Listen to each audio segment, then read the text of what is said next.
इसको बच्चे को घुमाने का क्या यहाँ पे लाके यहाँ पे आरएसएस की शाखा चल रही है, वहाँ ये लेके आए हैं। जितने भी दलित भाई हैं, जितने वाल्मीकि भाई हैं, वो मेरे अपने हैं। Anupam Kher has been very vocal. I think he needs to be taken seriously. दोस्तों नमस्कार, मेरा नाम प्रशांत है और आप देखना शुरू कर चुके हैं आपका अपना चैनल खुदरंग।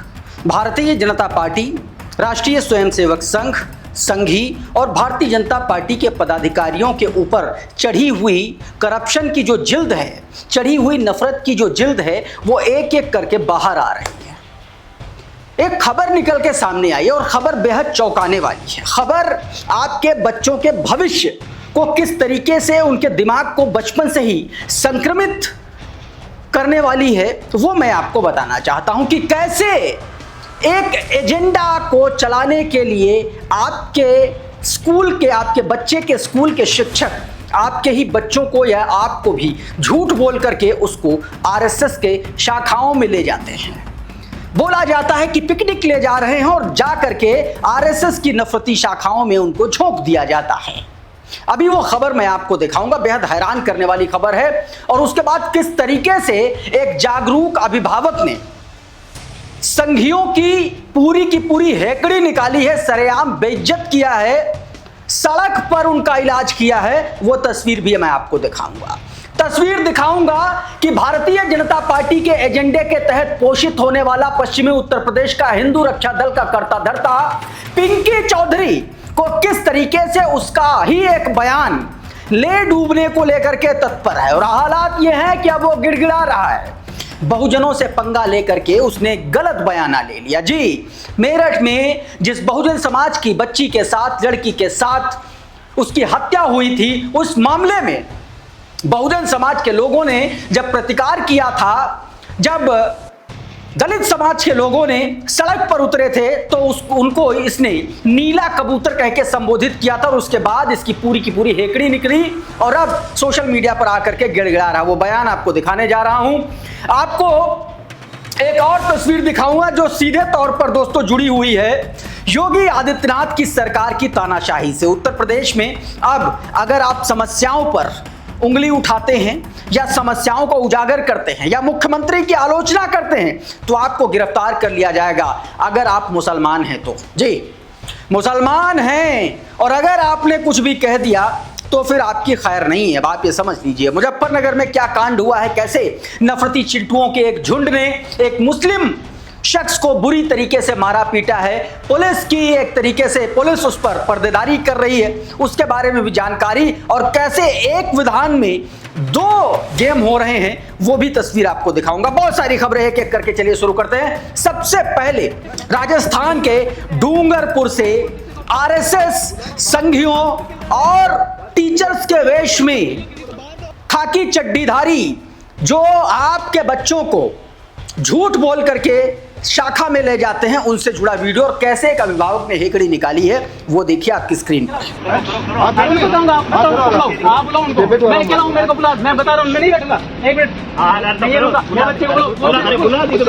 घुमाने लेकर आ रहे हैं और यहाँ ला के शाखा में बांध रहे हो आप उसको।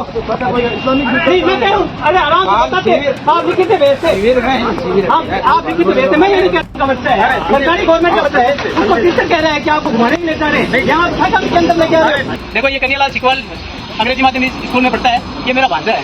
इसको स्कूल टीचर जो है कक्षा 8 के पवन जी सोनी, वो ये क्या कहलाए कि हमें हम बच्चों को, आप सभी को घुमाने ले जाएंगे और इसको बच्चे को घुमाने का क्या यहाँ पे लाके यहाँ पे आरएसएस की शाखा चल रही है, वहाँ ये लेके आए हैं, प्रशिक्षण चल रहा है शाखा इनके आरएसएस का, वहाँ ये लेके आए हैं। आपने ये वीडियो पूरा देखा, आप सोचिए कि कितनी बड़ी साजिश है। अश्विनी सोनी देखिए क्या लिख रहे हैं। अश्विनी सोनी लिख रहे हैं राजस्थान के डूंगरगढ़, माफ कीजिएगा डूंगरपुर नहीं, डूंगरगढ़ में सरकारी अध्यापक बच्चों को पिकनिक का बोल करके आरएसएस की शाखा में ले गया, अभिभावक भड़क उठा। अभिभावक का आरोप है कि सरकारी अध्यापक आरएसएस की शाखा चलवा रहे हैं।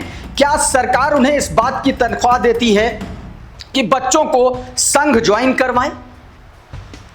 चलिए दूसरी खबर की तरफ चलते हैं। भारतीय जनता पार्टी में किस कदर नेताओं में करप्शन व्याप्त, और करप्शन तो छोड़िए, करप्शन बहुत हल्का हो गया है, बहुत सामान्य सा लगने लगा है। लेकिन ये जो घटना मैं आपको बताने जा रहा हूं, ये आपके होश उड़ा देगी। कि कैसे एक बीमार शख्स को जब वो अचेत हालत में है उससे अंगूठा लगवा लिया गया, दस्तखत करवा लिए गए और करोड़ों की जमीन भारतीय जनता पार्टी के नरेंद्र मोदी के जिले से, जहां से नरेंद्र मोदी सांसद हैं, बनारस से, काशी से, वहां से ही भाजपा के जिला उपाध्यक्ष ने हथिया ली गुंडई के दम पर। भारत समाचार की इस खबर को देखिए। बीमार महिला टीचर की 50 करोड़ की प्रॉपर्टी हड़प गया बीजेपी काशी का उपाध्यक्ष सुरेश सिंह। कोर्ट के आदेश पर एफआईआर, पुलिस और उप रजिस्ट्रार सबकी साजिश सामने आई है। यह बात दोस्तों आज सोचे कितना बड़ा घटनाक्रम हुआ है। नरेंद्र प्रताप का ये ट्वीट देखिए। इन्होंने बताया कि यूपी वाराणसी में बीजेपी जिला उपाध्यक्ष सुरेश कुमार सिंह और साथियों ने 50 करोड़ की बेशकीमती जमीन हड़प ली। रिटायर्ड टीचर और किडनी मरीज ओम प्रकाश मिश्रा की डायलिसिस होती थी। भतीजे विशाल और घरेलू नौकर रवि उनकी अस्पताल जाने में मदद करते थे। 7 अप्रैल 2026 को डायलिसिस के बाद अचेत ओम प्रकाश मिश्रा को रजिस्ट्री कार्यालय ले जाकर के उनकी जमीन को बैनामा और 2 दान पात्र रजिस्ट्री करा लिए गए। आरोपी बीजेपी नेता था, इसलिए पुलिस ने भी इस मामले में केस दर्ज नहीं किया। अदालत के आदेश पर केस दर्ज किया गया जिसमें बीजेपी नेता, सब रजिस्ट्रार अनिल कुमार और रजिस्ट्रार ऑफिस के बाबू समेत सुव्यांशु सिंह समेत 10 लोग जो है इनके खिलाफ मुकदमा दर्ज किया गया है। तो इस तरीके से भारतीय जनता पार्टी अब जो है भगवा गमछा डाल करके लुटेरे और डकैती डालने लगे हैं, सरेआम लोगों से अंगूठा लगवाने लगे हैं। याद कीजिए 90s की वो फिल्में, 80s की वो फिल्में जिसमें गांव का एक जमींदार, एक ठाकुर किस तरीके से गरीब परिवार की जमीनों को हड़पने के लिए के सारे कुचक रचता है। भारतीय जनता पार्टी के नेता लगता है उसी किरदार में आ चुके हैं और कम से कम ये खबर बेहद चिंताजनक है जो समझ में आ रही है। दूसरी तरफ मेरठ में ललिता जाटो नाम की जो लड़की थी जिसको हत्या की गई, उस मामले में दलित संगठनों, दलित कार्यकर्ताओं को, बहुजन समाज से जुड़े लोगों को नीला कबूतर कहने वाला नफरती चिंटू हिंदू रक्षा दल का नेता पिंकी चौधरी बुरी तरीके से फंसता हुआ नजर आ रहा है। नीला कबूतर कहना उसके लिए भारी पड़ गया और हालात ये हो गए हैं कि अब उसको गिड़गिड़ा करके माफी मांगनी पड़ रही है, क्योंकि दरअसल बहुजनों को मुसलमान समझने की भूल कर बैठे इस शख्स को शायद पता नहीं था कि इस देश में अगर बहुजन समाज के खिलाफ आपने जरा सा भी नफरत फैलाने की कोशिश की तो आपको और आपके संगठन को किस तरीके से तितर बितर किया जा सकता है उसका शायद इसको अंदाजा हो गया और शायद यही वजह है कि अब ये गिड़गिड़ा रहा है। सुनिए जरा क्या कुछ कहा इसने। सभी भाइयों को जय श्री राम। मैं अपने सभी भाइयों से कहना चाहता हूं, मैंने क्या नीला कबूतर लिखा कि सभी ने मेरा विरोध करना शुरू कर दिया। मेरा संदेश नीला कबूतर लिखने का यह था, जो नीला पटका पहन करके भगवानों को गाली देने का कार्य करते हैं उनको मेरा यह संदेश था। और मैं आपको बता रहा हूं, जितने भी दलित भाई हैं, जितने वाल्मीकि भाई हैं, वो मेरे अपने हैं। तो मेरे वो भाई जो भगवान को मानने का कार्य करते हैं वो मेरा विरोध ना करें। मैं उनका अंतरात्मा से सम्मान करता हूं और सम्मान करता रहूंगा। नरेंद्र प्रताप का एक ट्वीट देखिए। नरेंद्र प्रताप लिख रहे हैं कि पिंकी चौधरी गलत ट्रैक पर खेल गए, दलितों को शायद मुसलमान समझ लिया, ऐसी ट्रोलिंग हुई कि सफाई में भाई भाई करते घूम रहे हैं। यह मानसिकता इतनी घटिया है कि इसने सनातन की एकता का सत्यानाश कर डाला। इसके बावजूद भी दलित वोट बैंक से ज्यादा कुछ नहीं समझा जाता। इनके नेता समृद्ध होने के बाद इनका सियासी सौदा कर लेते हैं, मगर राजनीतिक जागरूकता, शिक्षा और एकता के बूते दलित समाज चिरकुटों को उनकी हैसियत का आईना दिखाता रहा है। बहरहाल जो भी हालात हों, किसी भी समाज के बारे में बोलने से पहले पिंकी चौधरी जैसे नेताओं का अपना दायरा तय करना चाहिए। उधर अशोक सिंघल पर बनने जा रही फिल्म का प्रमोशन करने पहुंचे अभिनेता और मशहूर गोदी चिंटू अनुपम खेर को करारा जवाब दिया नसीरुद्दीन शाह ने। क्या कुछ कहा है वो मैं आपको बताने जा रहा हूं। आपको याद होगा कि राम मंदिर चंदा चोरी, चढ़ावा चोरी घोटाला मामले में किस तरीके से इसको प्लांट करके ये वहां पहुंचा था, किस तरीके से इसने आपदा में अवसर तलाशा और वहां पर अपनी फिल्म का प्रमोशन और अपने को चर्चा बटोरने पहुंच गया। मैं हमेशा कहता हूं कि फिल्म इंडस्ट्री के इस तरीके के लोग सीधे तौर पर ये लाशों पर भी अपना प्रमोशन कर सकते हैं, लाशों पर भी, और अनुपम खेर उसमें से एक है और उसकी पूरी की पूरी धज्जियां उड़ाई हैं नसीरुद्दीन शाह ने, उसके ही को एक्टर एक तरीके से आप कह लीजिए, उनके ही साथी ने। सुनिए जरा। Someone like Anupam Kher has been very vocal. I don't think he needs to be taken seriously. He is a clown. Any number of his contemporaries from NSD and FTI can attest to his sycophantic nature. It's in his blood. He can't help it. ये नसीरुद्दीन शाह का बयान credit के साथ the wire पर दिए गए इस interview को लेकर के। और अब आपको उत्तर प्रदेश की एक तस्वीर दिखाना चाहता हूं। एक मुस्लिम शख्स जिसने योगी आदित्यनाथ को लेकर के एक बयान दिया था। बयान दरअसल योगी आदित्यनाथ के नाम को लेकर के, उनकी पर्सनैलिटी को लेकर के, उनके हाव भाव को लेकर के, पहनावे को लेकर के, उनके बालों को लेकर के नहीं था। बयान दरअसल था जिस तरीके से पूरे उत्तर प्रदेश में सड़कों की हालत खस्ता है उसको लेकर का था। लेकिन गलती सिर्फ इतनी थी कि ये आलोचना करने वाला मुसलमान था और बस यही आलोचना उसको जेल की सलाखों तक ले गई, थाने तक पहुंचा दी गई। देखिए जरा ये वीडियो। अब मैंने ठीक कर दी, मुझसे गलती हो गई, वीडियो बनाई, अब कभी नहीं बनाऊंगा, मुझे माफ़ कर दो। अब मैंने वीडियो बनाई, गलती हो गई, अब कभी नहीं बनाऊंगा, मुझे माफ़ कर दो। अब मैंने वीडियो बनाई, गलती हो गई, कभी नहीं बनाऊंगा, माफ़ कर दो। हे बाबा, ये टकला है यूपी का मुख्यमंत्री, बाबा यूपी का टकला मुख्यमंत्री, हे विकास कर दे मेरे यार, अल्लाह तौबा है।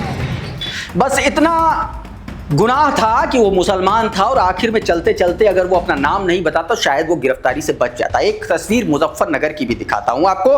तस्वीरें मैं ब्लर करूंगा, हो सकता है विचलित करने वाली हो, मारपीट के विजुअल्स हैं। कुछ तस्वीरों में आपको तस्वीरें फ्रीज करके दिखाऊंगा, फ्रेम तस्वीरों के माध्यम से दिखाऊंगा। जरा देखिए इसको। यह मुजफ्फरनगर में बजरंग दल के कार्यकर्ताओं की यह गुंडागर्दी है। बजरंग दल के गुंडे सरेआम एक मुस्लिम शख्स को पीट रहे हैं। कथित तौर पर यह कहा जा रहा है कि वो शख्स एक हिंदू लड़की के साथ था, जिसके बाद बजरंग दल के इन गुंडों ने मारपीट की। सबसे बड़ा सवाल यह है, जो खबरें हैं उनको गिरफ्तार करने की बजाय वो पुलिस आगे की जांच में लगी, लेकिन उनको खुला छोड़ा और वो मीडिया को बयान देते हुए नजर आए। इस तरीके की खबरें लगातार फ्लोट हो रही हैं। लेकिन अब खबर यह आई है कि इनमें से कई लोगों के खिलाफ FIR दर्ज हुई है। कुछ लोग गिरफ्तार हुए हैं या नहीं हुए हैं, इसकी अभी पुष्टि नहीं हुई है। तो एक और आपको बयान दिखाता हूं, एक और आपको तस्वीर दिखाता हूं। ये आप देखिए, सचिन गुप्ता ने इसको लेकर के अपडेट दिया है आपकी स्क्रीन पर।